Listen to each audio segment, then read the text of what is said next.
Tobias Rees is founding director of the Transformation of the Human program at the Berggruen Institute in Los Angeles, Reid Hoffman Professor of Humanities at Parsons in New York, and a fellow of the Canadian Institute for Advanced Research.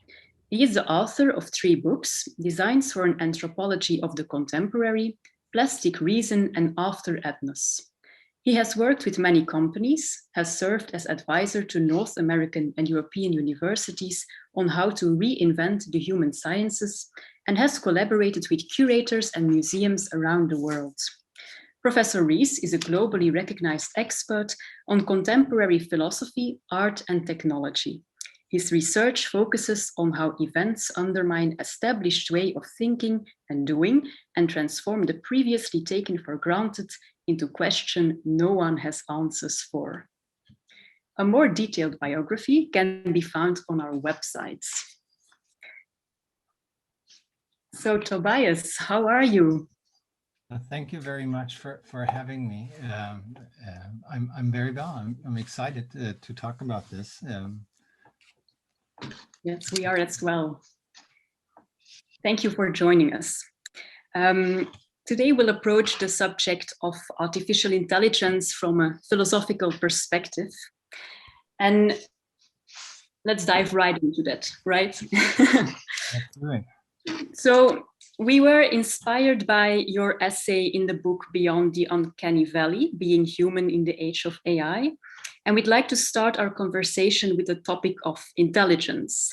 Intelligence is often considered as one of the criteria to differentiate humans from non-human entities.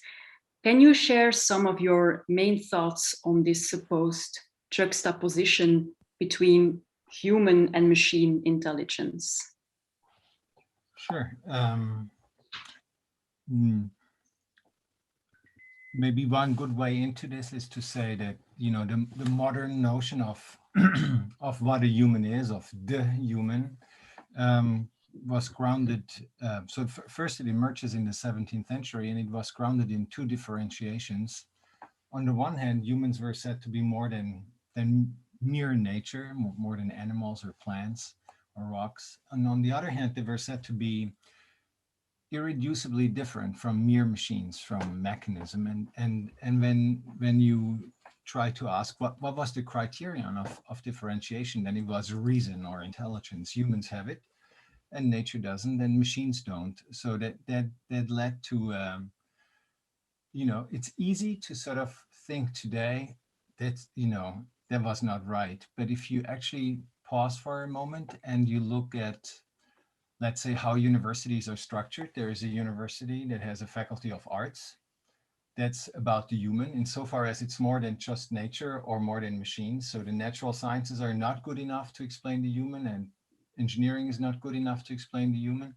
And then you have a faculty of science, which is about nature, and not the human is part of nature qua body, but not qua jewelry, for example. And then you have a faculty of engineering, which is about machines. Or you take any word that moderns usually use to describe humans: art, culture, history, civilization, politics, technology. They all kind of imply that there is an area that is not natural. Art, culture, civilization, or history is that field that opens up when we leave the state of nature. Politics is the opposite of the state of nature, since Hobbes and so on.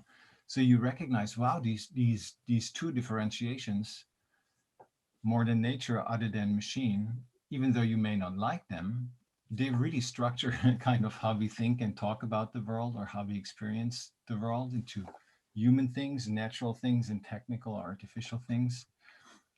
And you add machines or machine learning, and there is suddenly a form of intelligence that is, you know, that machines are not supposed to have. I mean, you could add animal studies research where animals have intelligences that traditionally they're not supposed to have.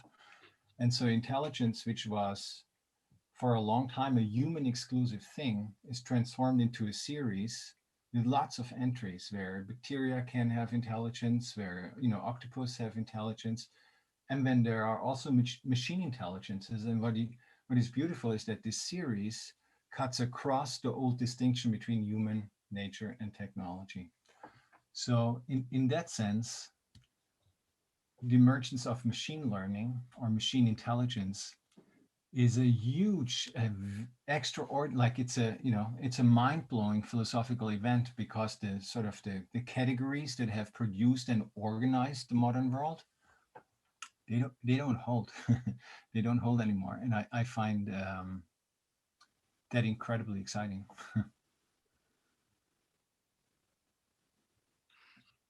Definitely. Yeah, well, I have a question to that, because as a human myself, I feel like there's a divide between what we see as intelligent behavior and intelligence. Like, it's easy to see like highly intelligent animals, they are intelligent, they make decisions and they adapt to their environment, which is something we see as intelligence.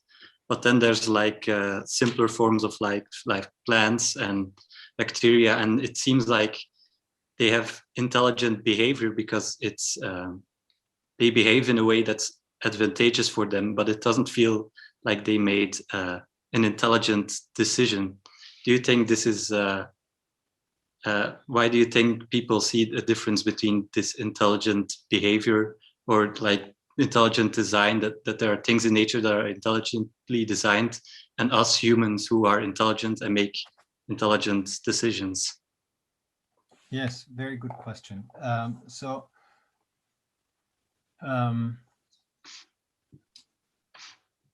it reminds me of this when Alan Turing said machines can think, so to speak, and so there is no difference between humans and machines. Then some people scratch their head and like, what does I mean, how can he say that? And it sometimes, of course, Turing could see that there is a difference between a human and the ACE, the machine that he worked on. That's obvious, right? So he probably did not talk about machines and humans are identical, or in the case of your question, the kind of intelligence that humans have and the kind of intelligence that bacteria have may be very different. The goal cannot say there is no difference whatsoever between bacteria or machines or humans, right? But then I use Turing again as an example. There is the Turing test. And Turing famously said, well, can machines think? Well, whatever that means, thinking is like some buzz going off in my head. And when we begin by thinking, we make a story we humans tell about ourselves. In fact, a story about why we are special, the starting point. And we measure everything in terms of the story we tell ourselves about ourselves. So let's do the Turing test, where a machine must trick a judge into pretending that the machine is either a man or a woman. Like it's this game, right, where there is a judge, there's a man and a woman, and both insist that they're a woman, basically. And so they do not use their voice. They only submit written reports or little written answers. And so now you add the machine. And if the machine is good enough at tricking the judge, then machines can be intelligent. And what's interesting is this is not about thinking. This is not about language. There is something else. I think that this can also be applied when we discuss bacterial intelligence and decision making. Do we want to make the human-specific form of intelligence the only measure? Or do we basically transform intelligence into this series and then ask, well, what would all of these things have in common? And is human intelligence then coming into view as a variation of a theme or as the defining criterion of what intelligence is?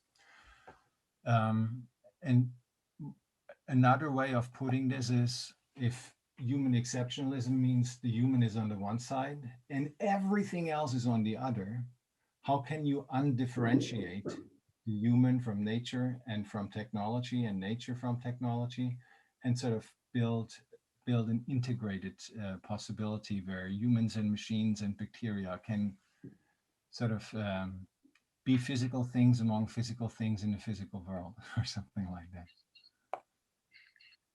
And how do you think that AI and humans can then complement each other? Or when you're talking about like this series with many entries, how can human and non-human entities like collaborate, work together? Yeah. So, I mean, strictly speaking, there are so many ways, it goes from the functional, like if we want to know about climate change, we need satellites, we need sensors, we need distributed computer systems, we need distributed forms of intelligence that can basically no AI, no knowledge about climate change because it's not an object of experience, basically. But it ranges to the more philosophical and poetic. One of the things I was thinking is, so jewelry making, the art of self-adornment is kind of a human feature, right? It is classically at least said to be something that only humans do. So if we make jewelry in with the ethos of this is something that only humans do, then you enact ultimately a form of human exceptionalism. And now when we look at the dreaming session that we just saw, and you invite the machine in to make jewelry, then you get a form of jewelry that no human would basically make like this or would imagine like this. So it's a little bit as if one releases jewelry from the narrow constraint of what the human is or can do. And there are sort of two levels on which I find that interesting. One is that jewelry gets transformed into a field of possibility that is much bigger than its currently, actually existing form or practice, and that should be a kind of liberation. The second part I find very interesting is if you have non-human jewelry, so to speak, machine made, and you wear it, what does that do to the human who wears it? Is it, like there's this dream in architecture, you build, the building transforms the humans that live in it. Is that jewelry transforming the humans that wear it? That's something I'm very curious about. Definitely.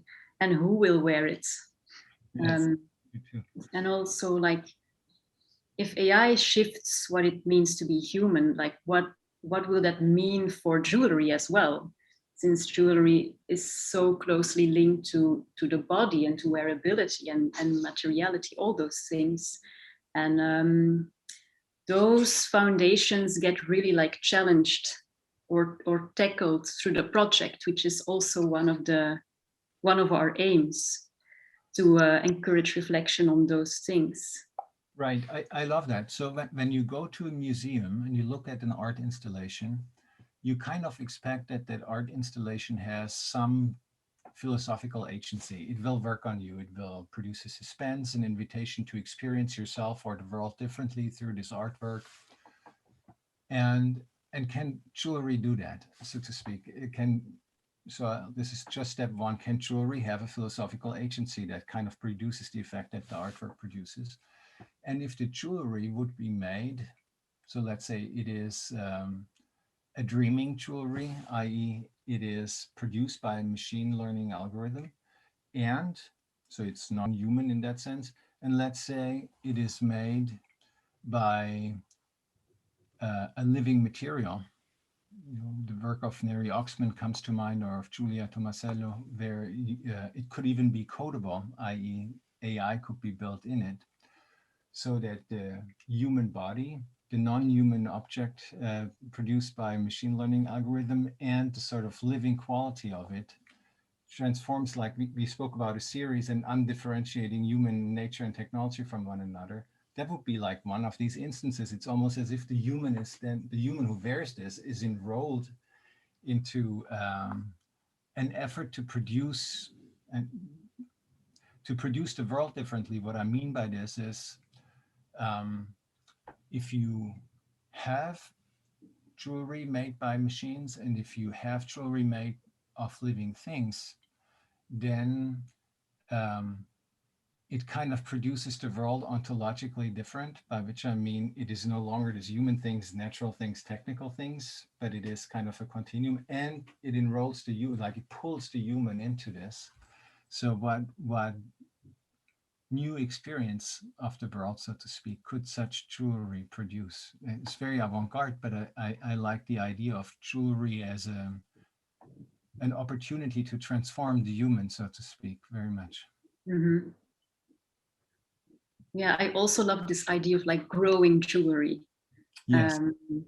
Because machine learning really offers the potential to do things that aren't possible in real life, so to speak, or like aren't physically possible. And I think that's super exciting as well. Like to explore, like to explore those challenges. Yeah, I agree. I do think that this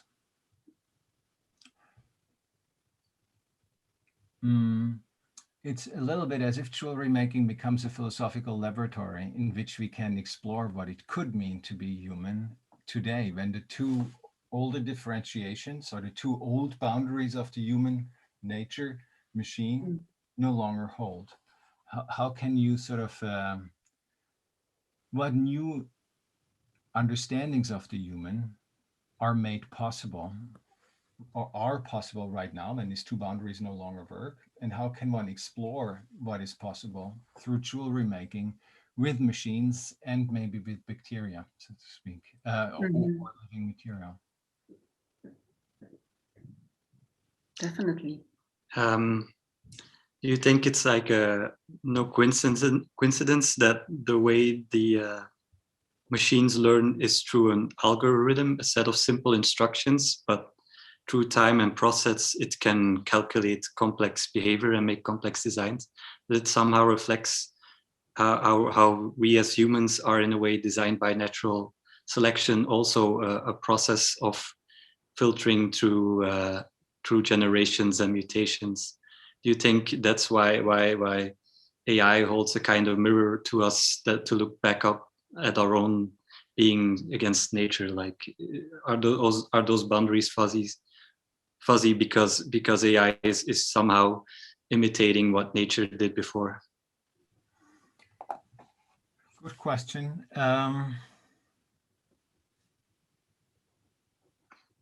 So I always have a tendency to refuse making nature the baseline, right? So it took me a long time to acknowledge this for myself, because like many other people, it's easy to find nature good and technology bad. And then Lorraine Destin, a historian of science, wrote an essay about the moral authority of nature and indicated how disingenuous a concept that is. We all love dentists, we all love, or I assume we love vaccines, at least right now, and so on. So there is a funny romantic concept of nature, where nature is the place of origin, which we were once aligned, of which we were part, and then we lost that unity or something like that. So one thing I would say, one question one could ask is, how is AI changing what nature is? What our notion of nature is. It's easier to do it with something like synthetic biology, where you have, from a synthetic biology perspective, nature is a field of possibility in which many more things could exist than currently exist, because, and that's actually historically true, right? Many animals existed, many plants, many single cell organisms that no longer exist, and many more could have existed in principle.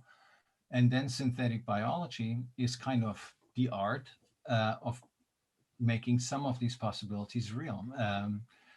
Now, the funny thing is that now nature is no longer the non-technical, because, right, it's through technology that you produce this. Now, the technology, though, is actually itself made up of biological processes like DNA synthesis, for example. So the romantic concept of nature gets lost there. It's a nature that can suddenly accommodate technology, if you will. Not It doesn't say industry is good, pollution is good, or something like that. No, it says, oh, that's actually really badly done technology, if you will. You could do that better. So with AI, going back from here to AI, I find it interesting that many machine learning engineers I talk to say that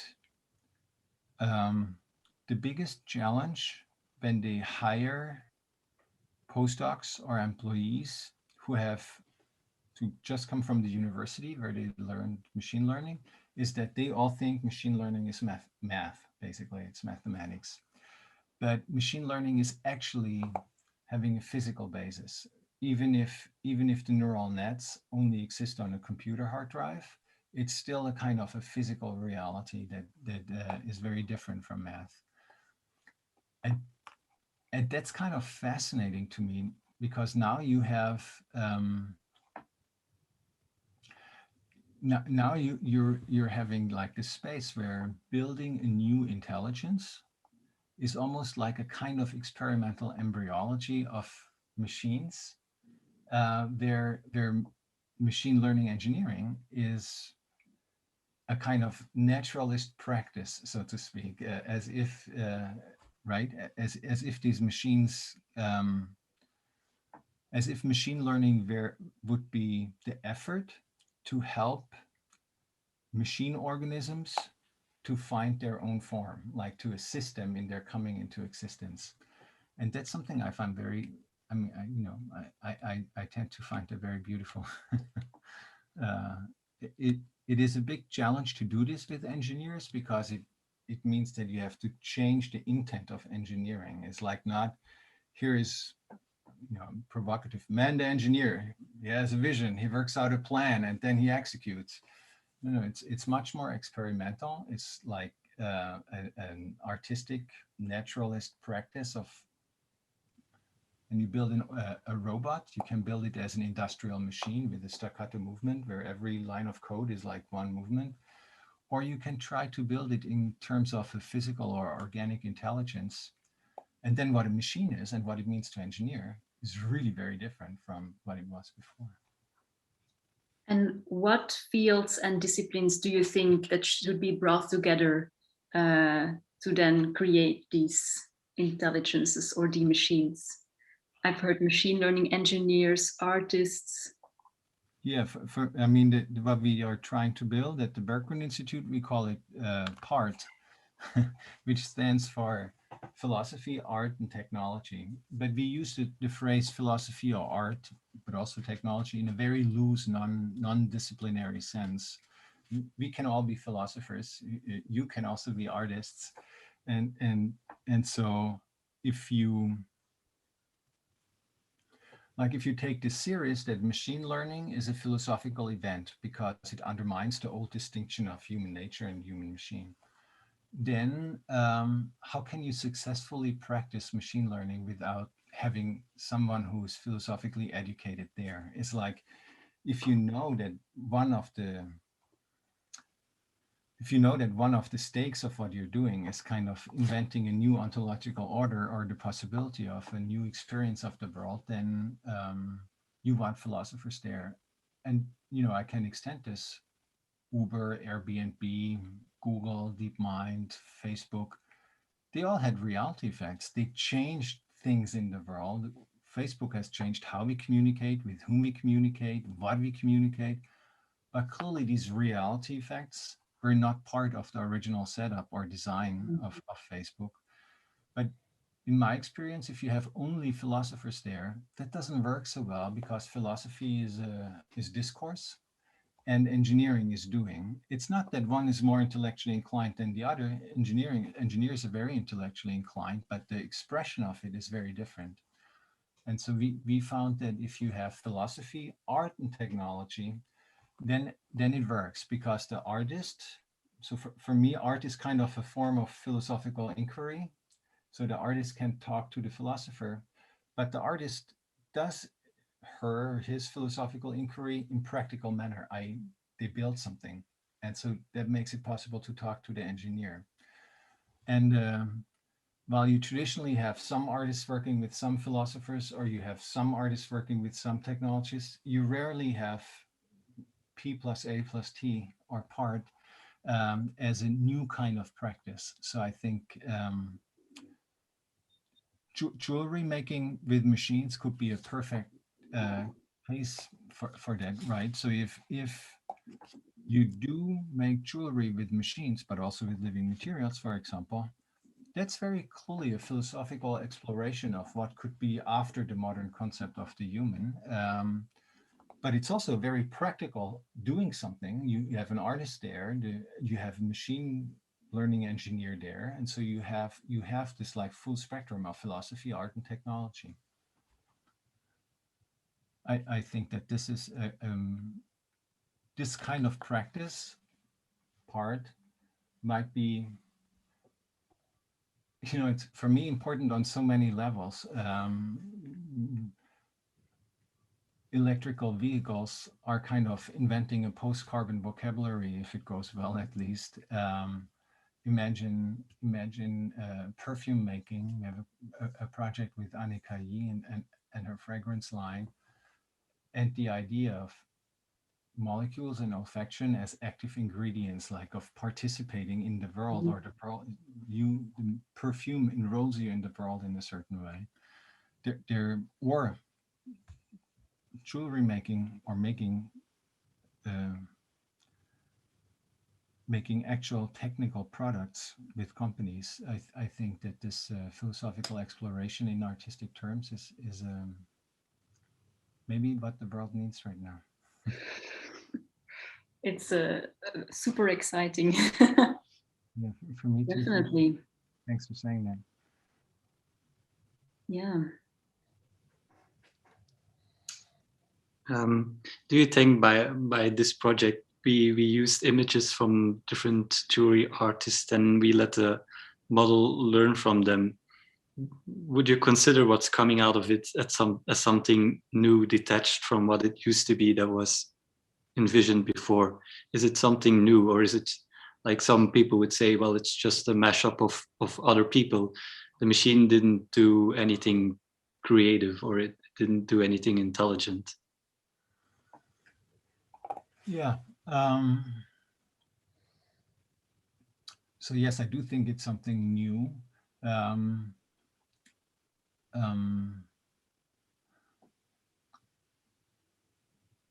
We have once talked about this in the past, like this definition of poetry that Rainer Maria Rilke has in I don't know how this is in English, Duinisa Elegien. But there is one line that says, everything, and then new line begins, is not itself. And I like this very much, this idea that everything is not itself could mean things are not identical with themselves, as if there is a piece of non-identity in everything that allows one or that allows things to be released from themselves, as if, right, there were an unknown, an invisible potential to be different. And so what I think is or what I experience when I look at the dreaming session is that this is precisely one of these moments where we all sort of know what jewelry is, and here jewelry is released from itself. So there is this poetic dimension. It comes into view in a new way that is it depends on how much you want to push this, but I would say it comes into view in a non-human way, because it's unlikely that any human would basically produce the images that we have seen. The classical example would be when DeepMind, this AI company in London, played AlphaGo, played Go, where it had a machine called AlphaGo playing against a man called Lee Sedol. And on the one hand, the machine, was trained with reinforcement learning. Basically, they give the machine a cue. They don't explain the machine what the rules are. They just say winning is better than losing. And then the machine first plays against the human, and then eventually plays against itself millions and millions of times. And then they had this, showdown. And there is a move 37. Where the machine calculated there is a 0.01% chance that the human would take this move. And still it went for the move. So it kind of opted against the human. It did its own thing. And the live commentator was like, ooh, oh my God, this is beautiful. This is a non-human move. And you hear like you hear the voice trembling. The man is so moved, like it's an incredible, and I'm interested in this non-human move is like there is a whole new field of what Go could be, of how it can be played, that in the 2,500 year history of Go, indeed no human had seen. It was kind of it was the non-identity of the game. And here it's actually much bigger, because it's not that move 37 reinvented what Go is and added new rules, but here jewelry really has the potential to become something. It's not a two players all rules known game. It really has the chance to become something different. And that's why I love the Dreaming Project. It's not that you feed images, the algorithm generates new one, you pick one and you build it. No, it continues to transform. Like it's an endless, ceaseless project. And no matter how long you run it, you will never get the same image twice, which is incredibly powerful, actually. So, so in that sense, I do think it is a genuinely new epistemic space. If you would build something, you would pick, but you would still pick from a reservoir that no human has created. Yeah, I'm very intrigued by this concept of newness and this question if it's possible to create something new with machine learning. And in fact, to create like almost otherworldly jewelry with machine learning was one of the first, one of our first aims with the project. And now with this project, in collaboration with more than 100 jewelry makers, we realize that the newness is not only in like the shapes that are generated, but also in this collaboration with so many people, because that's also something that the algorithm makes possible to collaborate in a way with everyone, and not only collaborate, but really like collectively create something by putting all our works together somehow, and then something new will arise. And I think that is also like one of the aspects, or like one of the new things that it has shown us, in addition to like this continuously transforming shapes, which I always have a very strong emotional response to as well. Because you just mentioned like this move 37 that the people were like, and each time when I see like one of the dreaming sessions, I'm like quite astonished about like the strong reaction that I can have when it's only images, and and in a way it might not be real or like conceived as something real, because it's not physical, and you can't touch it and you can't grasp it, and in a sense it drives me crazy. But it's also part of the beauty, and you can't catch it, and it appears and it disappears and it's gone forever in a certain sense. Yes. So yes, yeah. I like both of these aspects. So the idea of a collective intelligence, almost a swarm intelligence, made possible, and the idea of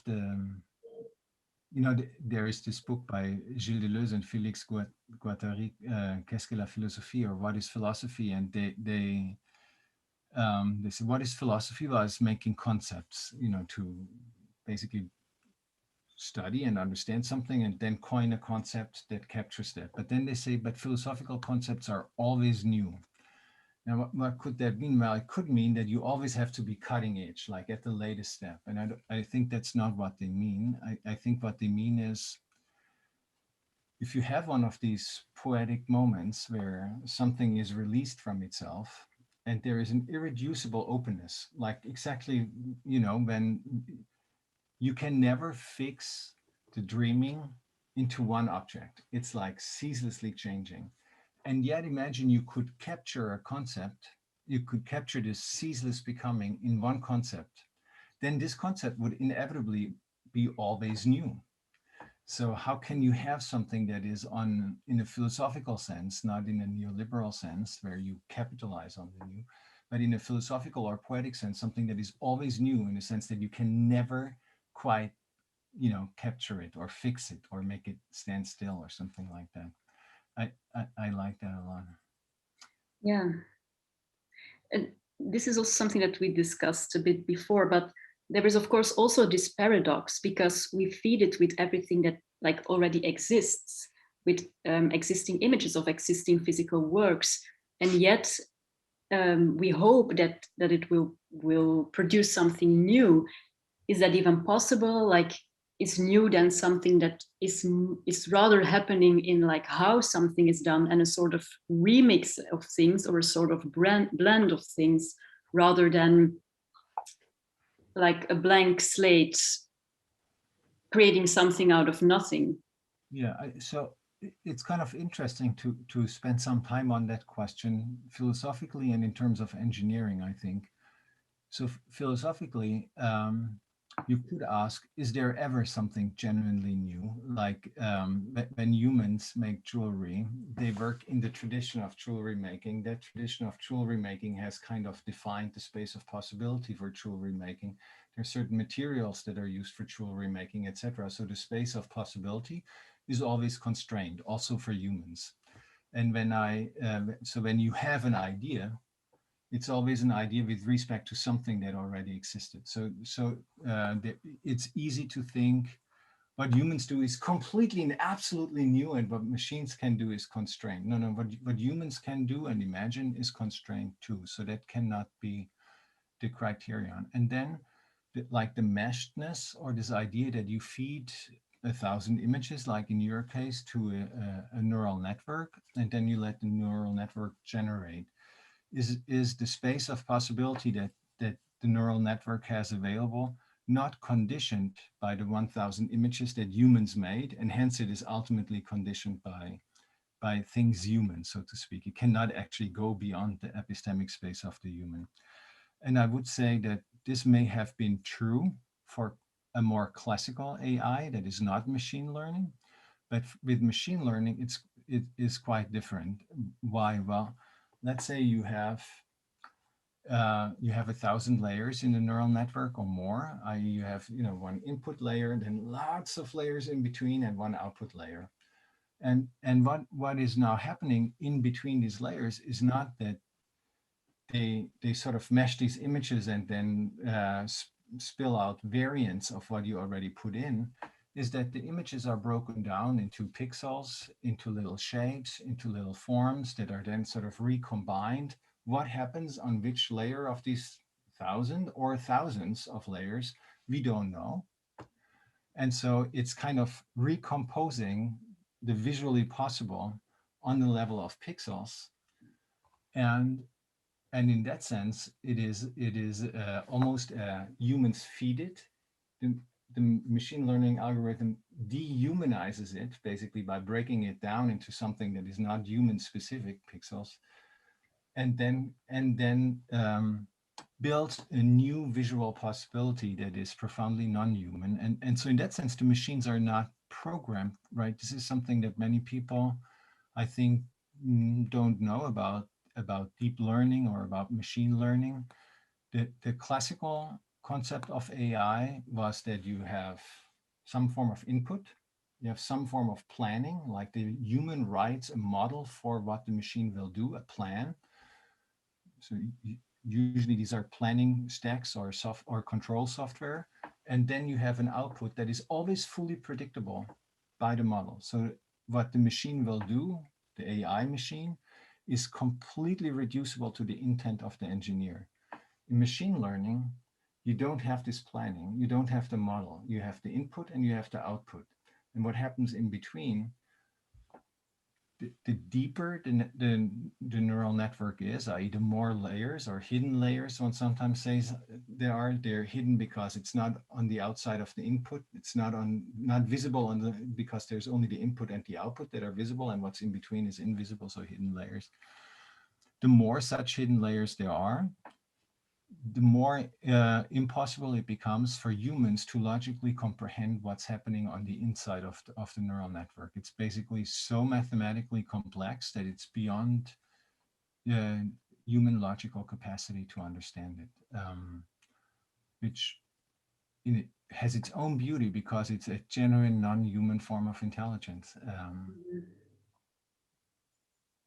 Yeah, and then like this question, what is it learning exactly, is also very interesting, because as you just mentioned, it's not just selecting some of the images or copying some of the aspects. It really breaks it down like in a different way and then produces something out of what it learned of these images. But yeah, this learning is quite like an abstract concept for me, or like difficult to like. Yeah, does a river, like a river is formed by water, does the river learn how the water flows, or is it the water making the river flow, in a sense? That's how I would put it. Well, but this is interesting, right? So because so let's say there are two languages to describe how humans think.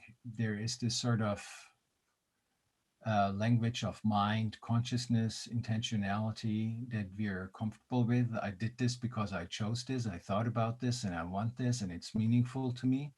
And then there is the more third person perspective of science or of technology that describes the action of neurons as in principle no different than the molecules of water or of a river. And you can say, oh, that's terrible, that's a reduction of human to the language of natural sciences. But what I love is, so I have a different experience of this, partly because the language of mind and of consciousness and of intentionality is, first, it's only about, John Locke coined the term consciousness because he needed it conceptually in 1694. So this concept of the human is quite recent. It's the quintessential modern concept of the human, and modernity is ironically always problematized by the people who believe in mind and consciousness and so on. And second, I experience it as differently because the fact that the language of rivers, or the language of the language of rivers might be good enough to describe humans, and that there is no big essential ontological difference between humans and rivers is something I find intrinsically beautiful. Or there's this book called The Overstory by Richard Powers. It's a novel, and basically the book is about forests, and more specifically it's about how trees communicate through mycelial networks with one another. And it's a quite elaborate conversation. It's based on the work of a woman called Susan Simard at the University of British Columbia. And Susan basically discovered that trees, there are lots of saplings around a tree, but a tree will first and foremost send through mycelial networks food and information to its own saplings. And then every forest has older trees, and the oldest trees, of course, have the highest number of connections. And there is literally a kind of back and forth of neurochemicals through which trees communicate. And so on that level, the neurochemicals that are used are basically structurally identical to the neurochemicals we find in the human brain. And I find that incredibly beautiful, that a model of multi-species living together in the forest, trees and mycelia or mushrooms, can provide a paradigm for how to think about the human. So that's also how I think about rivers, and that's also how I think about well, is there really such a on the level of how composition and recomposition, or decomposition and recomposition of perception works in the human and in the machine? Is there such a difference, or are these just variants of a theme? Yeah. Maybe we should start opening it up to some questions. I see we have some questions in the chat. Would these people like to ask these questions themselves, or shall I just read it out loud and then I will read them, and then you can always unmute yourselves to add something. So first I see Linda Savino. What would be the ultimate goal with this machine learning applied to jewelry? It's maybe a question for us. Linda, is it like a general question or is it a question for us concerning the project? It's more concerning the project. Is it the dream session was very, very nice. It's something you could use like a decorative background, but what will you do at the end? What's the final goal? Do you really want to make new jewelry and make it? Or will it only stay like a virtual thing? Yeah, so this research project, what we are doing right now and what you've just witnessed is really like the starting point of this research. And we see like the dreaming sessions as something that can be like an artistic output in itself, and that triggers reflection on certain topics and questions, like we're having a conversation now. But it's meant to be, the research project is meant to have like various projects. And so like you've just mentioned, another idea is to, okay, it seems impossible to catch this continuously transforming in something physical, but then that's why it might be interesting to try to do it anyway. Like, how could you translate what we have just witnessed? Like, can you even translate this to something that can be worn by a human being? So that's like something for the nearby future. Or maybe in a sense it could be the machine was inspired by us, and now yeah, the machine can inspire us to do something new. It's like a reaction, a conversation, you might say, in definitely. a way. Yeah, and like output in one stage can be input for like a next step. So where it will be headed exactly, we cannot answer that. But it's something that, you know, it will grow, and yeah, we'll see where it leads. We'll see. Yeah. Okay. Can I ask another question, maybe also for Professor Rees? This dreaming session started out with human-made jewelry. Would it be possible to teach the machine to make jewelry starting only with like a shape and a material and a function, for example? Then would it each time be the same thing, or would each machine make something else? Or is that too simple?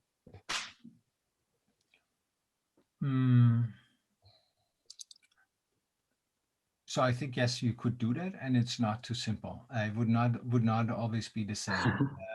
Okay. It just depends on,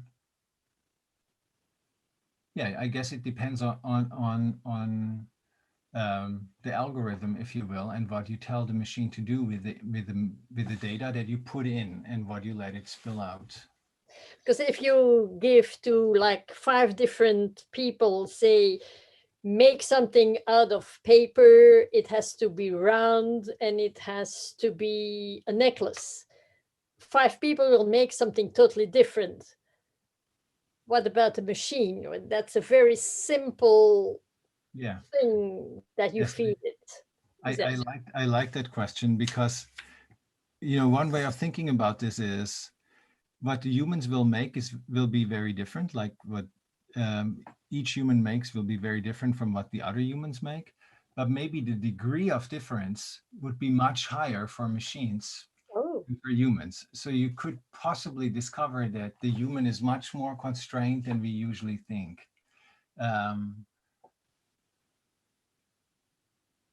Interesting. One question, I see this in the chat. One question is, like, when you make jewelry, then you do it with an intention. Like, you know what jewelry is, you sort of have a feeling of what you do. So there is a semiotic or meaningful level, etc. Yep. If we judge the machine on that level, then it's going to be complicated, because again, we begin with this concept of the human. We already know what the human is. We make the human the measure of the machine, etc. And then you can say, well, what jewelry is, a machine doesn't know. And so it's only meaningful to the degree that humans will then take the output of the machine, but the machine is really just, you know, it's just a machine. And I think that's a possible response, but it's a response that is depriving oneself of a very interesting experimental possibility. And that experimental possibility is to say, first, but if I let the machine produce things that I would never produce, or maybe could not produce because the machine is a non-human intelligence, then my notion of what jewelry could be is suddenly growing and is becoming dependent on the machine. Now it's no longer a human exclusive concept. It's basically also adapted to the machine. And now there would be a true collaboration. The second level on which you deprive yourself of the sort of poetic potential of machine learning is that you hold on to a concept of the human as the thing that has mind and intentionality and is quite special and different from machines, that in some way we know has been very, let's say, destructive for the planet. This idea that humans are more than other animals, or that humans are more than machines and that we are set apart.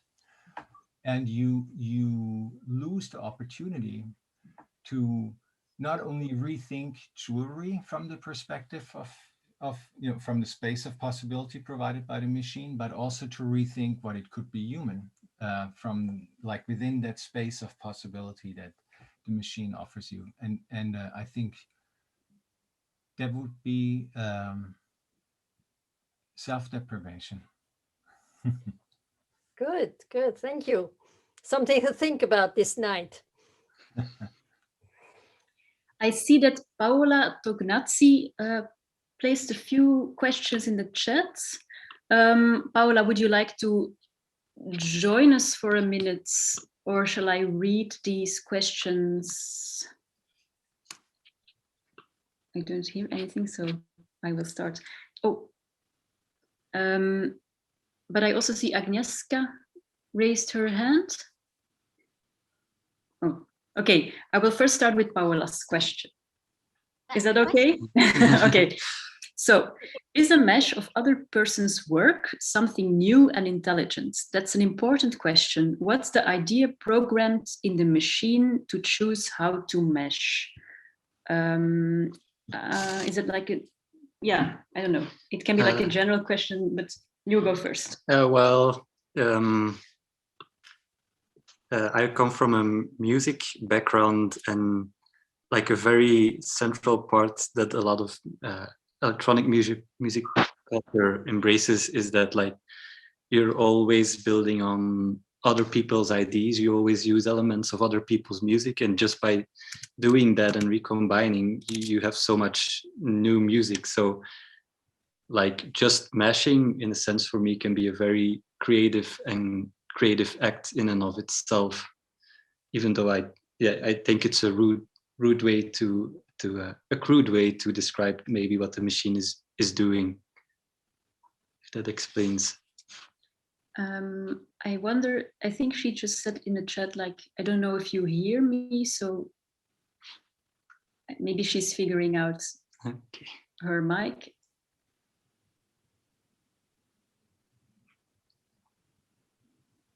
I see that Paula is unmuted, but we cannot hear. Okay. The mic does not work. Oh, too bad. Okay, I shall read the other part of the question, or like the comment, and then maybe Paula, you can talk to us through the chat, or if there is like a follow-up question that you'd like to ask, you can place it in the chat. Or maybe Tobias, is there something that you wanted to add to the previous question?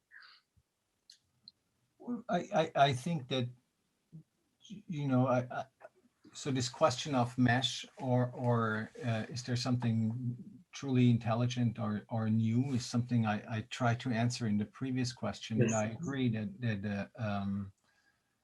in electronic, like one can make electronic music. The basic example, if you have a neural network that is supposed to make new music, you feed it in kinds of music.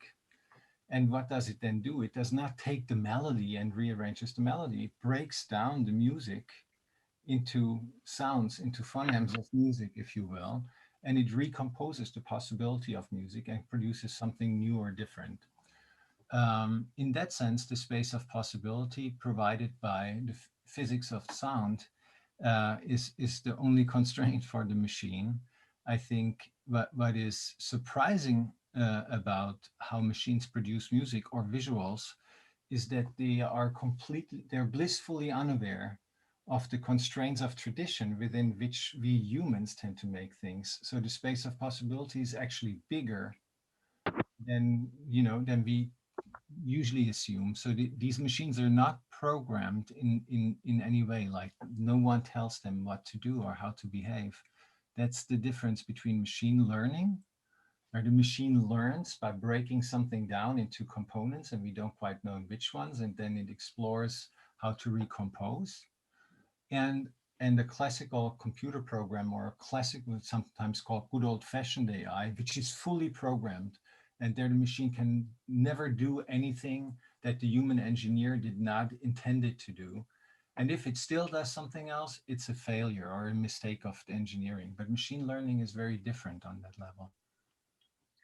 I think your mic works now. Yeah, I Paola. think, Paola, you are... It works, huh?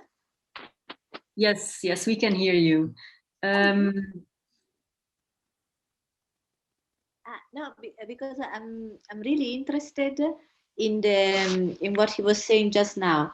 The difference between a typical an old-fashioned machine programmed, so with all the instructions defined, and in which way? Because at the end it is a machine, so it is programmed, but I guess it is programmed not to react, not to be constrained by typical limitation. But how do you achieve how did they achieve to create a machine that is not constrained by this limitation?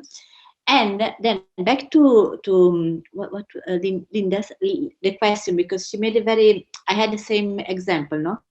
You have paper, scissors, and I don't know, something, and you give it to different people, and different people will do something different, no? And if you give it to a machine, these instructions, but to a machine that is programmed not to be constrained by the human thinking, it would be, then you could by watching the results, you could kind of retrieve a bit the logical process that the machine does differently from humans. Yeah, so I know this will sound very weird, but the machines are literally not programmed, and that's so. But it's kind of very difficult to explain this. But if that's why when machine learning was beginning to be really successful in the early 2010s, people got scared and they wrote books about superintelligence and machines becoming self-aware, etc. But when I saw this for the first time, I was a professor in Montreal, and Joshua Bengio showed me how a neural network works. And there is a machine. They feed lots of images to the machine, and they just upload images. And then they ask the machine at the end to judge, is this a cat? Is this a dog? Is this an apple? And no one had told the machine what a cat or a dog or an apple is. It's just images. And the machine got it right. In more cases than humans, because in some cases there are images of cats where you're like, is this a cat, or is this like a naked cat, like no fur? And so you look at this and you're like, how can this machine know this? How can it learn this? And that's something we don't know. We don't know how these machines work. What we sort of know is that they break the images down into bits and pieces. So into pixels, into different shapes, and they kind of are making statistical predictions on the basis of these of how they have broken down the images as to whether it is a cat or a dog or an apple. So it is built, but it is not programmed in that sense. And so that's why when you say in the end it's a machine, that's true. It's built by an engineer, but it's not a machine as we know them. It's kind of a new kind of machine that we don't quite know yet what to do with or how to relate to. And that's why so as this process of how the machine's inner workings are functioning or happening is not logically comprehensible to humans, it appears that it is also not constrained by how humans would do it. And that's sort of the beauty of that kind of, like, that's where I think there is a, you know, in the 60s and 70s when Althusser and Foucault wrote about anti-humanism. No, I don't think that they were against humans, but they were against this, you know, universal subject of the human that they were concerned with, that there is a form of thinking or a form of intelligence, not human intelligence, machine intelligence, that creates spaces of possibility that humans would not produce because the machine works differently from the human. That's the sort of poetic beauty of machine.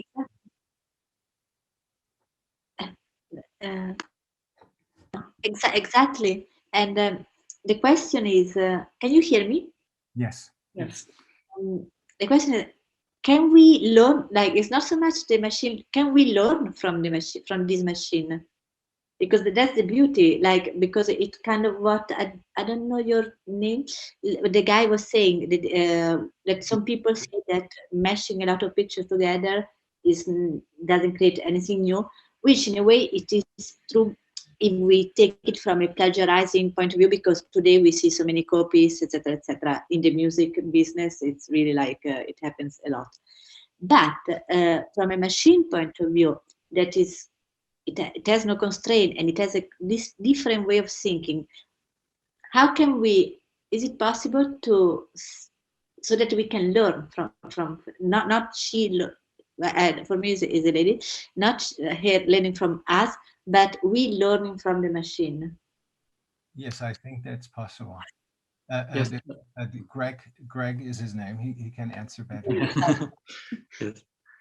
Yes, there's quite a few examples. Like there was a whole, there's been a large movement in AI because, as Tobias says, it's the neural networks, you can make them very deep, and the deeper you make them, the less we understand them and the more poetic they become. But for a lot of companies using AI, they want, and also people in ethics, like is an AI biased or something when we try to categorize things, they try to reverse engineer it in a sense to see what neurons trigger for what type of categories or to make connections. And it's always our human interpretation of what the machine does. But depending on the type of machine, there is something you can learn. You can like make a program that goes through your model and sees what images are triggered by which neural link. And so in a way, there's some reverse engineering you can do, but in a sense, you won't fully understand how it learned it. You might just make a human simplification maybe of what it is that it is doing actually. Yeah. But that depends a lot on what type of models you're talking about. And they're really, like, for example, I know that there is a small startup company of machine learning engineers and designers in Boston. And what they're trying to do is how is a machine, so that when you program an AI agent, a machine learning agent right now, you do this in simulation, and the simulation of the world that the machine is trained in is written by a human designer. So you kind of train the machine on the level of human imagination, or you let it learn. And what they're trying to do is to actually let the machine write its models of the world itself. And what's so interesting is that these are models of the world that no human would ever write or produce. But their plan is to actually build a design company where designers or creatives, as they call it, can learn from these non-human models in order to produce new kinds of creativity. And I just put an article by John Manick, like a link in the chat. And more or less the article is about machines and creativity, but one of the beautiful arguments he makes is Humans have played the game of Go for 2,500 years, at least. That's the history we know. And here is a machine, AlphaGo, adding a whole new layer that no human had seen, basically, or that no humans knew, imagined to be possible in the game of Go. So clearly there is something that machines can add that is beyond human imagination, so to speak. What's the name of the company? Common Sense Machine. Thank you so much. Agnieszka? Oh, sorry. Paola, go ahead. Thank you. Maybe I could ask my question before I forgot it. Definitely. You had your hand up for a while. Yeah, You raised your hand. yeah, I would like to go back to the in your lecture or in your talk when you talk about the deep level of thinking by the machine, or I don't know if you call it like a black box of the machine or deep forest. Is it why can't we understand it? Is it because it's so complicated mathematics that the human brain can't break it? Is it that why? Well, in a sense, you could say the mathematics is easy in that it's a whole net of neurons connected, and every neuron is very predictable in its behavior. You could just like give a human a calculator and tell him what to do, and he could behave like that neuron. It's like very simple mathematical operations that it does. The power lies in that if you connect millions of these neurons after each other and they all have influences, they all influence each other, it becomes like something you can't calculate with a single calculator. It's way too much numbers for a human to understand. So it's all these small basic mathematical operations. They somehow become something more than the sum of its parts. It's, in a sense, it's just doing a calculation, but because it becomes something more, because of the connectedness and how it is designed, it becomes harder and harder for a human to interpret why it's made that decision. Like in the example of AlphaGo, they could see the machine like give a prediction for every decision it made. They could see like, oh, a human would have done this, but I see I have this % chance of winning the game if I do this move. But like trying to see why he did that move, oh, he made 1 million decisions based on all these neurons. It's hard for a human to turn these simple mathematical operations, but that are 1 million operations after each other. It's hard for us to interpret that in a sense. So we can make tools that show us numbers of probabilities, but it's hard to say that if you see those probabilities, you truly understand why it made that decision. Okay, thank you. I have one more question about the aesthetics of the pieces, or I don't know how to call it now, images, or I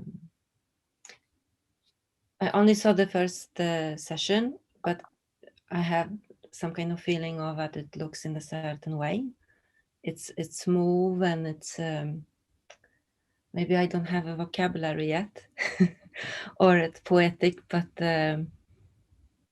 is it something? How can we, or can we make some effect on how the possible images that the AI program is doing? Can we affect it? So in our design process for this project, we decided to let the machine choose where it goes in a sense and where to go in the images. But, okay. But it's definitely possible from what the material trained so far that we could like go very specific, give it certain numbers and try to look for, oh, if we push it in that direction, it will make rings. Oh, if we push it in that direction, it might turn things into gold. Maybe it will use that material there. So with enormous amount of effort and operating, you could like make it into a design tool where you would say, oh, I want something ring shaped, oh, I want something in that material or that material. But for the project as it is now, that would be like, in a sense, us deciding what we want, what we want the machine to do. And it would go a bit beyond like having the machine decide for itself. But a lot of those tools are already in things like Photoshop. Adobe is now trying to use tools like that to make, oh, the person wasn't smiling in that picture, we can make it that they smile. It uses AI in a sense, because it let the algorithm look at lots of pictures of people smiling and not smiling. And then it found a way, like, that's how the network reacts to a smile, and that's how it reacts to a non-smile. We can do mathematics and add a smile to an image, and then the person smiles. We could start doing the same with this machine, in a sense. It is possible, but you don't have like full control. It's not like Photoshop or image software where you're actively designing. The model decides what the capabilities are of what it learned and what materials can be used and how it will look. But you can influence it in a sense. Thank you very much. And for now, we're mainly interested in, we're trying to going beyond ourselves, so to speak. So we're mainly interested in letting the machine decide as much as possible on its own, even if that sounds strange. That's also why we work with an open call, and we didn't make a selection in the submitted images, because we really wanted to reach like people beyond our own bubble, or like include a variety of makers, a variety of pieces. And as Greg just said, like you can really use it as a tool and maybe like decide more on your own, or like decide yourself more in what direction you want it to go. But I am more interested, and I think you as well, in like in hopefully being amazed in what comes out, and like see things that we wouldn't come up with ourselves. But you could, in principle, play long enough. So if you want to create a new style, a signature style, so to speak, and you would spend enough time. I mean, this is for Agnieszka. If you spend enough time with the network, or you train it, you train it the right way, then you can co-develop a certain signature style, so that what it outputs will always be kind of true to that style. Like that would be possible. You could not fully predict what it will output, but there will be a recognizable style, I guess. Yeah, because I thought that the aesthetics which we saw today, it was very friendly and very it was beautiful, but it was not scary or that was a friendly jewelry. Yes, in a sense, the algorithm is it moves towards something like it tries to learn what is fundamental about the images that you give it, in a sense. So the smoothness and other stuff, it's kind of a byproduct, in that it learns about what's fundamental in the images. It learns about like shadows and other things. So that's maybe why I would say why it's so smooth, in a sense, in a way.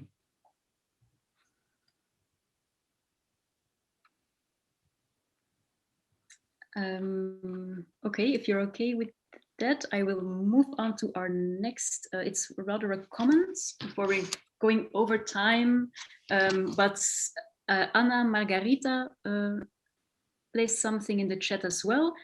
The ephemeral aspect of the images is also very interesting, especially when many of us try to make our pieces eternal. That's true. Anna Margarita, I don't know if you would like to add something to this. Then there is like a question. Do you plan to have a machine make a piece, not an image? I suppose it's a question for us. Well, that's a possibility, I would say, in the sense that, like I've just said to Linda and to all of you, we will experiment with various projects.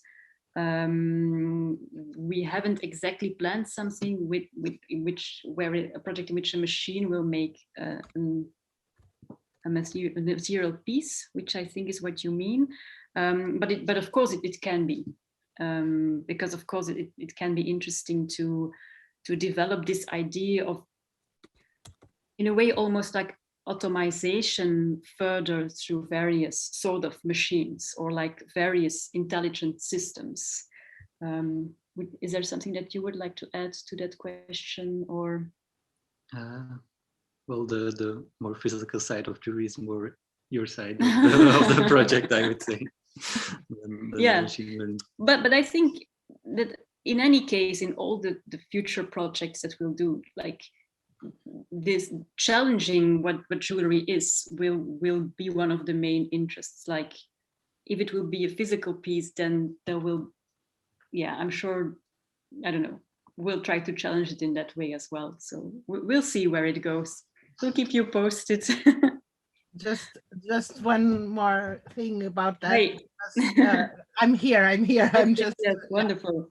Yeah, because also when you have the pictures or the input, you have the description of the materials, but that's a description that's not on the picture. And I think you use the pixels, the information on the picture, not the information on our description. So it would be also very interesting to, when you materialize the piece, which materials the machine would choose. Mm-hmm. Yeah, and yes, that would all develop a collaboration that we have been talking about with that. And for me, the internet, artificial intelligence is very, I'm very aware of it. I'm from mathematics from my background, although I do jewelry now. So that world is not strange to me at all. I understand how it kind of how it works. So it's not a strange world to me.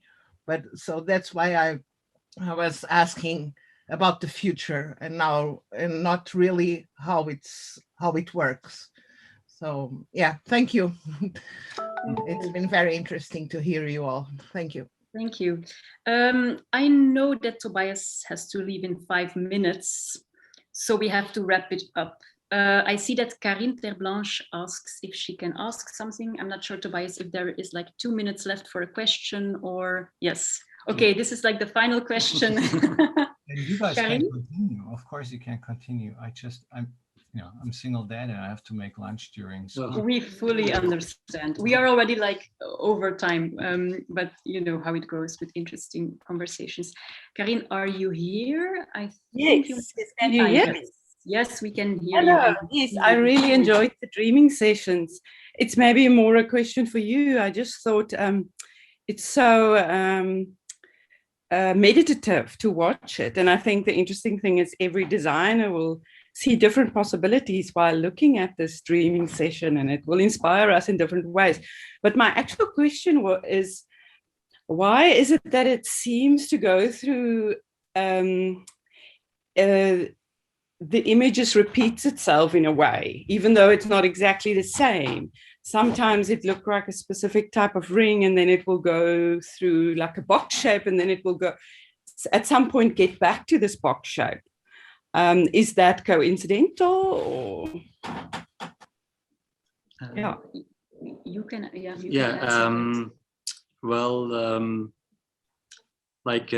There's some statistics in the sense that if a lot of rings or box-shaped things were as input, it will go back more to these type of things.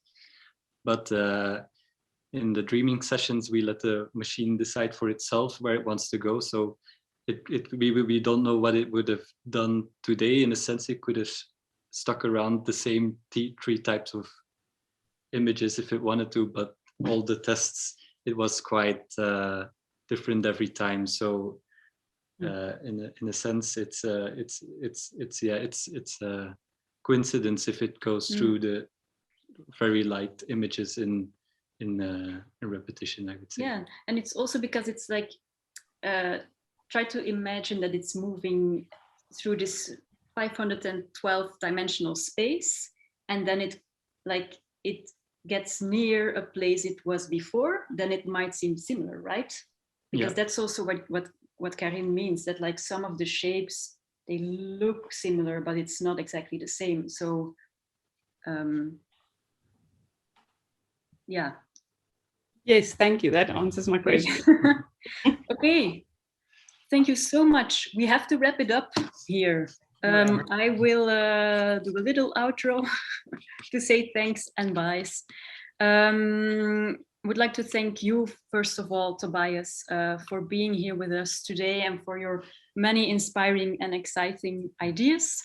I feel inspired. It was awesome. I just thought you and Greg should do jewelry that makes music. Yes, yes, we should. Thank you for having me. I would like to thank everyone that was here today, as well as Peek Samet, School of Arts in Hasselt and Hasselt University for generously supporting this event and the website.